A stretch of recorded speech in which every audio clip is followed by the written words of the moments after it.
Avis vascular centre మన దేశంలోనే the best varicose vein hospital. Me acting విషయానికి వస్తే నాకు చాలా బాగుంది మీ సినిమా. అంటే అంతకుముందు మీరు చిన్న చిన్న వేషాలు మంచి వేషాలు వేసినా కూడా అంత బ్రేక్ రాలేదు, చాలా బాగుంది, తోటి వచ్చింది. అప్పుడు నాకు తెలిసి బాగా గుర్తు, చిరంజీవి గారు మీకు పర్సనల్గా కాల్ చేసి అభినందించారు.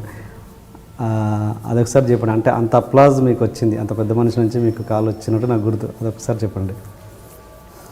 అంటే అది ఈవీవి గారు తీసుకెళ్ళేవారు సరదాగా, చిరంజీవి గారి దగ్గరికి వెళ్ళి బ్లెస్సింగ్స్ తీసుకోండి. ఆయన కూడా వచ్చి చేసి, నాకు భయం వెళ్ళడం ఆయన దగ్గరికి. అంతకుముందు హిట్లర్ నేను రాసి ఉండొచ్చు, కానీ వెళ్ళడానికి కొంచెం నేను ఏమనుకుంటారో ఏంటో ఓవర్ యాక్షన్లా ఉంటుందో ఇవన్నీ లెక్కలు, భయాలు, ఎవరెవరిని అప్రోచ్ అయ్యి లోపలికి వెళ్ళాలో అన్నీ ఉండి డిస్కరేజ్ అయ్యేవాడిని. ఈవీ గారు ఉండడంతో ఆయనే ప్రోగ్రాం అంతా సెట్ చేసి కలిపేవారు. వాళ్ళంతా అంత స్పందించారంటే ఆయన ఎల్బీ గొప్ప బ్రేక్ కదా. ఏమనుకుంటున్నారు, ఫర్దర్ సినిమాలు కూడా ఇదే ట్రెండ్ కంటిన్యూ చేద్దాం అనుకుంటున్నారా? లేదు సార్, నాకు సినిమాకి మార్చాలని ఉంది.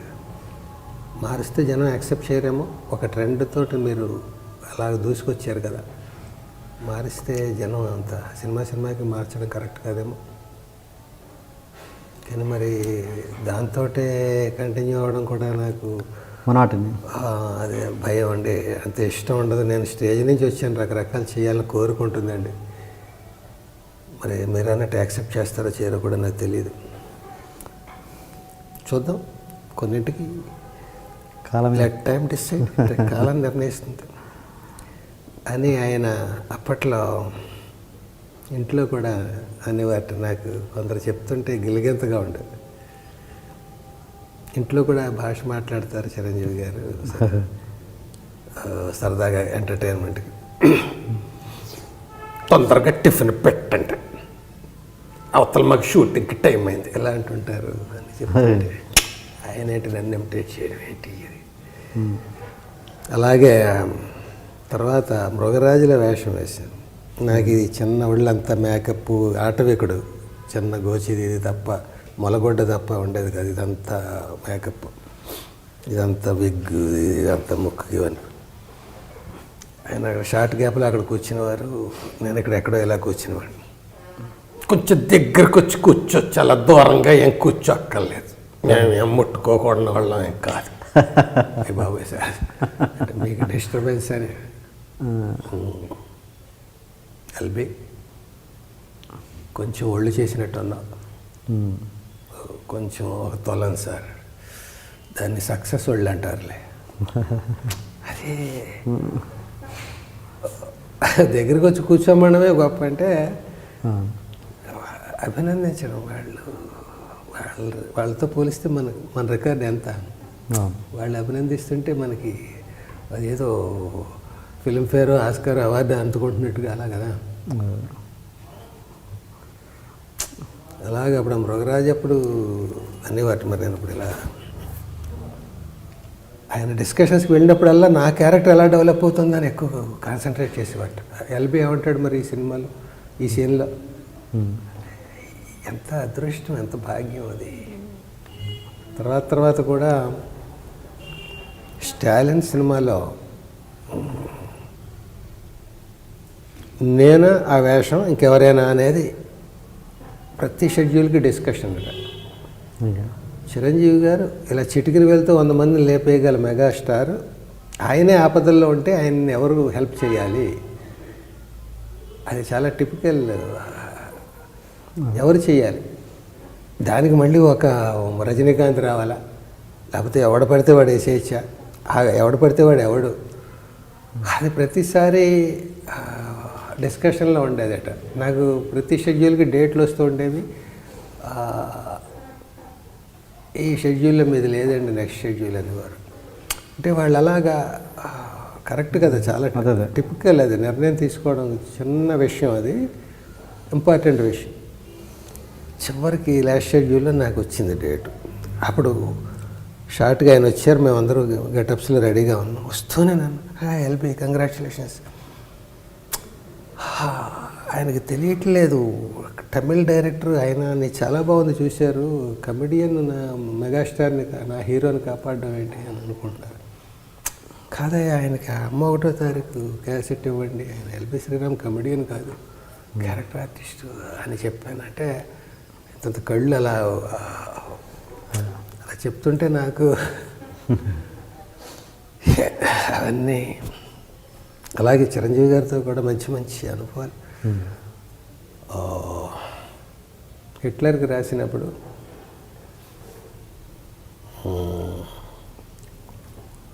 అన్నీ చూజీగా పెట్టుకున్నారు. ఆయనకు గ్యాప్ తర్వాత మళ్ళీ చేస్తున్న ఒక డిఫరెంట్ సినిమా అది, ఫ్యామిలీ ఓరియంటెడ్. అది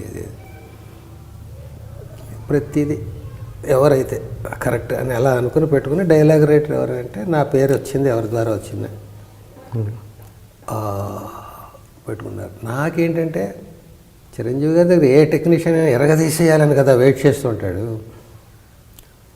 ఒక సాంగ్ అంటే డ్యాన్స్ మాస్టర్లు అలర్ట్గా ఉంటారు, ఒక ఫైట్ అంటే ఫైట్ మాస్టర్లు అలర్ట్గా ఉంటారు, డైలాగ్స్ అంటే డైలాగ్ రైటర్ అలర్ట్గా ఉంటాడు, స్టోరీ అంటే ఎలాంటి సీన్లు వేయాలని కథా రచయిత ఇదిగా ఉంటాడు, డైరెక్టర్ అంటే ఎలాంటి షార్ట్ కెమెరామెన్ అయితే ఎలా ఎంత అందంగా, అన్నీ అందరికీ ఛాలెంజ్లు కదా టార్గెట్.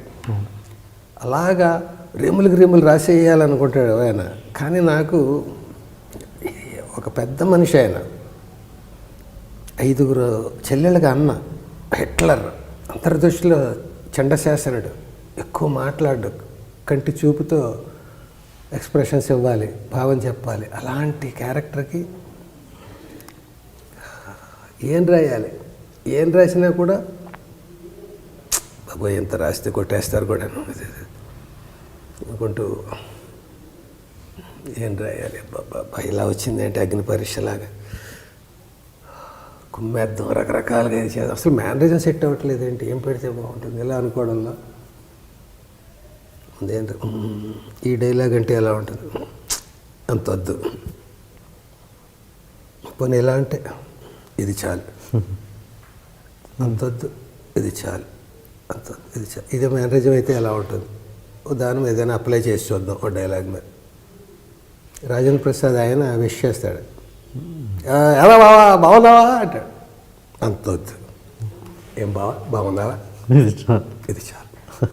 అంటే ఆయనతో ఆయన ఎలా అంటాడో కొంచెం క్షణం ఊహించుకుని అప్లై చేస్తే తమాషాగా ఉంది అనిపించి రాసి చూసి రీడింగ్ అప్పుడు వినిపించాం.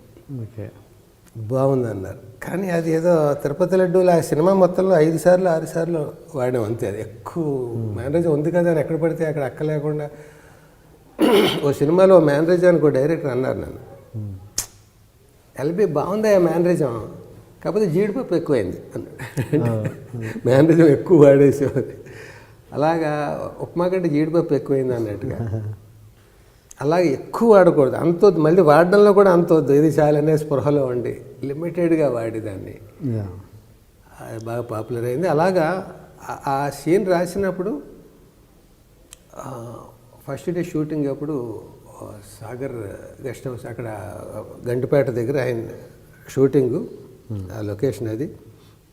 నేను డైలాగ్ రైటర్గా నేను వెళ్ళి కూర్చుని ఆయనకి చెప్పాను, ఇంకా షార్ట్ మొదలవ్వాలి, ఆ గ్యాప్లో ఆయనతో మాట్లాడుతూ అన్నాను, అదేనండి మీ దగ్గర అవకాశం వచ్చిందన్న ఆనందాన్ని డైలాగులు రెస్ట్రిక్టెడ్ అయిపోవడం, తక్కువ రాయాలనేయడం, అదేదో కాళ్ళకి సంకెళ్ళు వేసేసి ఒలింపిక్స్ గేమ్లో పరుగు పందెంలో పరిగెట్టమన్నట్టు అయిపోయిందండి. ఈసారి జంజాల్ గారు అన్నారు, మాటల రచయితకి అన్నిటికంటే కష్టం మాటలు రాయడం కాదు, రాయకుండా ఉండడం అని. అలా ఉందండి ఇప్పుడు నా పరిస్థితి. అంటే ప్రతిదానికి ఆయన కళ్ళే కదా, మరి అదే ఛాలెంజ్ కదా. మంచి మాట అన్నారు కదా జంజాల్ గారు. అంటే అలాగే ప్రయత్నించడంలో ఇలా స్క్రిప్ట్ ఎలా వచ్చింది అని అంటే ప్రతిదీ కూడా ఆచి తూచి ఇలా కొంచెం ఎక్కువైంది తీసేసి అలా కలిపి అలా నీకు తెలిసే ఉంటుంది అప్పుడు అంత కష్టపడి. ఆచితూచిలో ఒక సీను అప్పగింతలు, ఇందాక మా అమ్మాయి అప్పగింతల గురించి అడుగు. చిరంజీవి గారు చెల్లెలకి అప్పగింతలు పెట్టాలి, 5 చెల్లెళ్ళు ఆయనకి. పెద్ద చెల్లెలు కలెక్టర్ నుంచి చేద్దాం అనుకున్నాడు, ఏదో డిస్టర్బెన్స్ జరిగి ఒకడికి ఇష్టం లేని సంబంధం చేయాల్సి వస్తుంది. చాలా తక్కువ సంబంధం అవును. చేయాల్సి వస్తే మిగతా నలుగురు యాజిటేట్ చేస్తారు. అంటే ఆ పెద్ద చెల్లిని వాడెవడో ఒక క్యారెక్టర్ పాడు చేస్తాడు, లెక్చరర్ ఎవడు. ఆ పాడు చేసినప్పుడు ఇంకా అక్కడే ఇచ్చి చేయాల్సి వస్తుంది.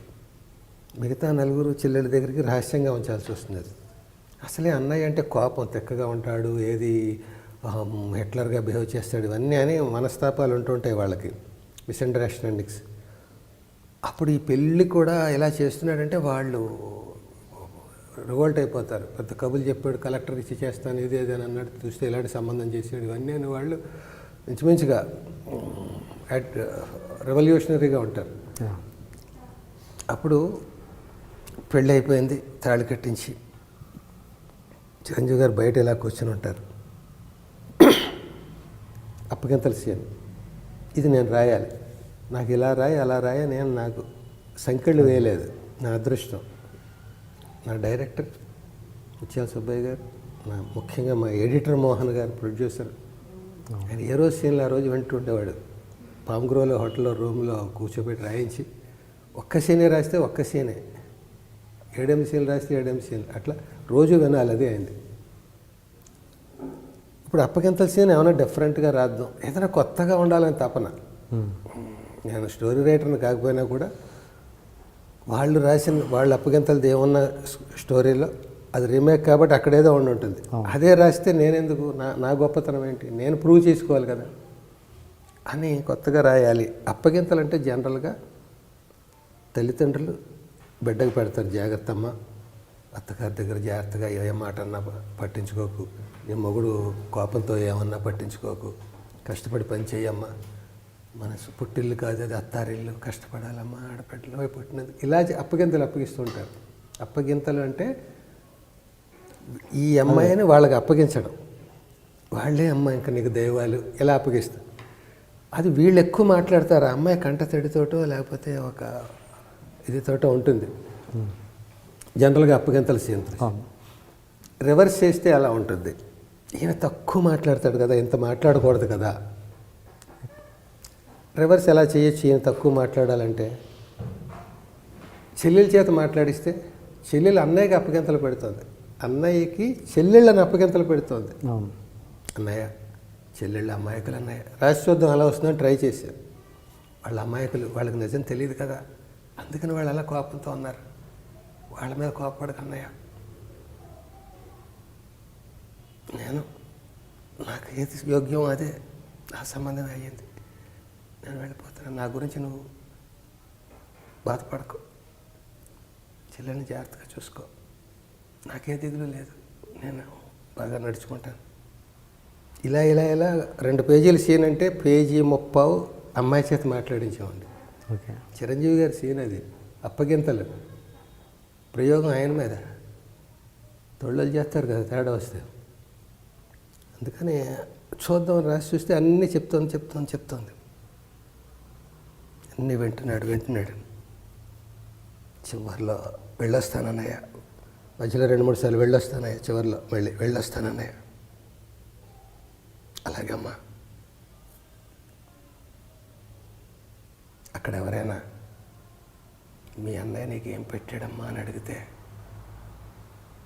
చిన్నప్పటి నుంచి ఎన్నో ఆశలు పెట్టాడని చెప్పు, చివరికి ఎంత కష్టం పెట్టాడని చెప్పు, వెళ్ళరామ్మా, అంతే. 2.5 ఏళ్ళు ఎంత వచ్చింది. ఆ సాయంత్రం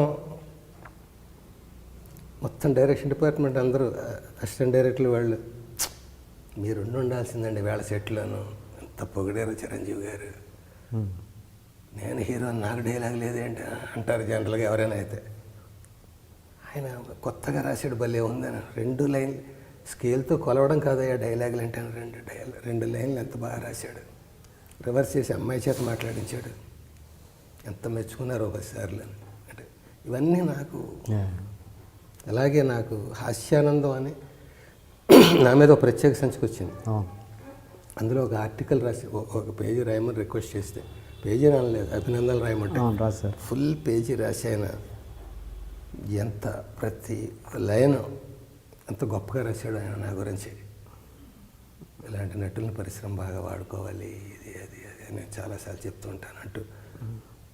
LB more than actor, good writer, అన్నీ అందులో ఏదో నింపడం కాదు, ప్రతిదానికి అయిందైన ఒక బాణీలో.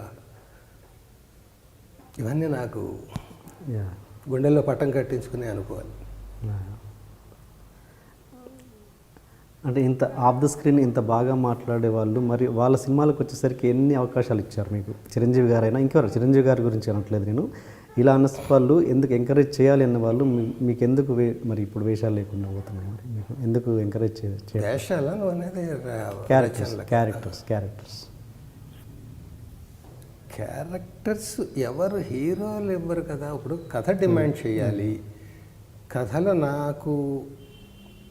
నాకు తెలిసి ఎక్కడ జరిగిందంటే, నేను రచన నటన 2 విభాగాలు ఎలా ఉన్నాయో మళ్ళీ నటనలో 2 విభాగాలు వచ్చాయి నాకు. Comedy, sentiment. ఆ విభాగాలు రచనలోనూ ఉన్నాయి. హిట్లరు రాశాను, హలో బ్రదర్ రాశాను కదా, రాజేశ్వరి కళ్యాణ్ రాశాను, కిష్కింధకాండ రాశాను, వారసుడు రాశాను, అప్పులప్పారావు రాశాను. సో ప్రతిదీ సెంటిమెంటల్, ఎమోషనల్ అవి రాశాను, కామెడీ రాశాను.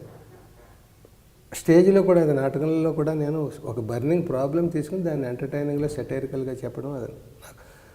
అందుకనే నేను ఒకే ఏడాది 2000 సంవత్సరంలో చాలా బాగుందని ఫుల్ కావిడి వేసుకుని గోచి పెట్టుకుని నేను అదే సంవత్సరంలో మళ్ళీ ప్రతి సీన్లో కంటదాడి పెట్టుకొని యాక్ట్ చేయాల్సిన అమ్మ 1వ తారీఖు చేశాను. 2000 సంవత్సరంలోనే ఒకే ఏడాదిలో ఒకే డైరెక్టర్ అంత 2 ఛాన్సులు ఇవ్వడం అసలు జరగదేమో. అట్లా వాడికి ఇంత బ్రేక్ ఇచ్చానని మళ్ళీ వెంటనే నా మీద ఇంకో ప్రయోగం. సో అట్లా నేను కమెడియన్గా ముందు కొంతకాలం బాగా చాలా బాగుంది కిక్కుతోటి అట్లాగా చాలా మంచి సినిమాలు చేశాను నేను. మళ్ళీ ఆ మంచి సినిమాలు చేస్తూనే మొనాటినెస్ అవ్వకుండా వివి వినాయక్ మళ్ళీ నా చేత ఆది సినిమాలో ఆ మాడ్యులేషన్ వద్దు గురువు గారు, నిజానికి అది మేమిద్దరూ రామసక్కనోళ్ళు డిస్కషన్లో తయారు చేసుకునేది, అది ఆ యాక్సెంట్ అదంతా. అతను కోఆపరేషన్ రోజు రాత్రిళ్ళు కూర్చొని రాసుకునేవాడు. ఇద్దరు అలా అలా ఇంప్రవైజ్ చేస్తూ దాన్ని తయారు చేశాం. అది చాలా బాగుందిలో సక్సెస్ అయింది. ఆది తన సొంత సినిమా వచ్చేటప్పటికి గురుగారు ట్రెండ్ మారిస్తే ఎలా ఉంటుందన్న. నేను ఫస్ట్ అసలు ప్రతి సినిమాకి ఒక ట్రెండ్ పెట్టుకోవాలనే తాపత్రం ఉన్నవాడిని. అన్ని ట్రెండ్లు జనం ఒప్పుకోరు కనుక నేను చేయట్లేదు, కానీ డైరెక్టర్లు ఒప్పుకోరని. అంటే అందులో యాక్సెంట్ ఏమీ ఉండదు. గుడ్ మార్నింగ్ చెప్పావా, ఆ హిస్టరీ లెక్చర్ ఒకటి గుడ్ మార్నింగ్ చెప్పలేదు, కనిపిస్తే నేను రమ్మన్నా అని చెప్పు. ఇట్లా అదేం నొక్కి చెప్పడం కాదు కదా. లేకపోతే చాలా అమ్మ 1వ తారీఖులాగా సెంటిమెంటల్ క్యారెక్టర్ కాదు కదా, ఒక స్టైలిష్ క్యారెక్టర్. అందులో కూడా రమ్యశ్రీ లాంటి అమ్మాయి నన్ను పిలవడం, ఇంటికి వెళ్ళి బూస్ట్ తాకపోతే ఎలా అయిపోతారని చెప్పాను. ఆ క్రియేషన్ అసలు అది ఏదో అలా రావాలి, సెట్ అవ్వాలి తప్ప కావాలనుకుంటే చేయడం అలాంటి సీన్లు. అదొకటి హనుమాన్ జంక్షన్లో ఆవు, ఇదొకటి, ఇవన్నీ కుదరాలి. అవి కావాలంటే ప్రతి సినిమాకి రావు. అట్లా ఇట్లా కామెడీ చేస్తూ ఉన్న నాకు ఈ అమ్మ 1వ తారీఖు ఎఫెక్ట్ వెంటనే పడలేదు నాకు. సెంటిమెంట్ కూడా చేస్తాడు అని పక్కన పెట్టి కొన్ని సినిమాల్లో పెద్దరికం ఫాదర్ క్యారెక్టర్ అవి ఇచ్చినప్పుడు కామెడీ సెంటిమెంట్ మిక్స్ చేసి ఇచ్చేవారు. పూర్తిగా సెంటిమెంట్కి నేను కొంచెం సొంత ఊరు అనే ఒక సినిమా ఒకటి చేశాను. తర్వాత మన క్రిష్ గారి ఇది చేశాను, కృష్ణ వందే జగద్గురు. అలా ఆ బంచ్లో వరుసగా 7, 8 అన్ని సెంటిమెంట్ అవి పడ్డాయి. అంటే జనరల్గా డిస్కషన్స్లో ఎల్బి శ్రీరామ్కి ఇందులో వేషం ఇవ్వద్దు అని ఎవరు రచన చేయరు. ఎల్బి శ్రీరామ్కి వేషం ఉంటేనే సినిమా తీద్దాం అని ఎవరు చేయరు. వీళ్ళంతవరకు అకామిడేట్ చేసుకోవడానికి ట్రై చేస్తారు. సర్లే అతనికి కరెక్ట్ వేషం లేదన్నప్పుడు వాళ్ళు ఇంకో సినిమాలో ఇద్దాం అనుకుంటారు తప్ప అతనికి వద్దులే అని వ్రతం పట్టరు కదా. ఈ ప్రాసెస్లో తగిలిన క్యారెక్టర్లు, సెంటిమెంట్ క్యారెక్టర్లు ఉన్నప్పుడు ఎవరు చేస్తారు అనే డిస్కషన్లో నా పేరు వచ్చేది. ఒకప్పుడైతే వేలు గారు, పిఎల్ నారాయణ గారు ఇలా కొంతమంది ఉండేవారు. అదేదో ఆ ప్లేస్ భర్తీ ఇది అవడంతో నేను మరి వాళ్ళకి దృష్టిలోకి వచ్చేవాడిని. ఏదో మొత్తానికి నాకు అలాంటి వేషాలు పడ్డాయి వరుసగా. పడ్డాక ఇంకా ఈ కమెడియన్లు మా కొందరు ఇది అవ్వడం అది అవ్వడం అట్లా అట్లా అవడంతో ఎవడు గోలవాడిది ఇలాంటి టైపు సినిమాలు తక్కువైపోవడంతో ఈ సెంటిమెంట్కి నన్ను కాన్సన్ట్రేట్ చేశారు. అది ఒక్కొక్క టైం చేంజెస్ అట్లా అవుతుంది తప్ప ఎవరి తప్పు కాదు, ఎవరి ఒప్పు కాదు. సో సెంటిమెంట్ అన్నప్పుడు సెంటిమెంట్ ఫిక్స్ అయిపోయింది జనంలో, ఇండస్ట్రీలో. సెంటిమెంట్ క్యారెక్టర్ ఉంటే నన్ను పిలవడం, సెంటిమెంట్ అన్నీ ఒకే రకం పడడం, అవి నాకు ఒక రకంగా నాకే కొంచెం అనిపించేది, ఏంటి కామెడీ రిపీట్ అయినా పర్లేదు, సెంటిమెంట్ ఇలాగే చేస్తే చేయడానికి నాకే ఇబ్బందిగా ఉంది, చూడడానికి జనం ఇబ్బంది పడతారా అన్నట్టుగా ఉండేది. అట్లా అట్లా ఇప్పుడు అసలు కామెడీ లేదు, సెంటిమెంటు లేదు. సో ఇందులో ఎవరిని ఎంకరేజ్ చేయాలి, ఎప్పుడు చేయాలి, ఎలా చేయాలి, టైం ఆ టైంలో ఈ మార్పుల్లో అనేక మార్పుల్లో ఇదొక మార్పు తప్ప ఎవరి మీద శత్రుత్వాలు ఇంకొక ఇవి ఉండవు. అలా నాకు అందరూ గొప్ప గొప్ప డైరెక్టర్లు అందరూ నన్ను ఎంతో ఇష్టపడే డైరెక్టర్లు, వినాయక్, క్రిష్, నాగేశ్వర రెడ్డి, ఇలా కోడి రామకృష్ణ గారు, మా ఈవి గారు, కృష్ణారెడ్డి గారు, ఇలాగా వరుసగా ఎంతమందో మంచి మంచి వేషాలు ఇచ్చేవారు. ప్రతి సినిమాలో నేను ఉండాలనే ట్రై చేసేవారు. కాలంతో పాటు కామెడీ, ఆ టైప్ ఆఫ్ కామెడీ ఉందా అప్పుడు? పోనీ సెంటిమెంట్ అంటే నా కోసం సెంటిమెంట్ అనేదే తోకంగా ఉండాలి. అది ఒక సెంటిమెంట్ ఫుల్ లెంగ్త్ క్యారెక్టర్ తయారు చేసి ఇవ్వలేరు కదా. మరి ఇంకా తర్వాత అలాగే ఛాలెంజెస్ కూడా పెరుగుతుంటాయి. సినిమాకి పెద్ద పెద్ద కొన్ని లెక్కలు ఉంటాయి. హీరో ఫాదర్, హీరోయిన్ ఫాదర్ లాంటి క్యారెక్టర్లే ఉన్నప్పుడు దానికి హైటు, వెయిటు, ఇంకో ఏజ్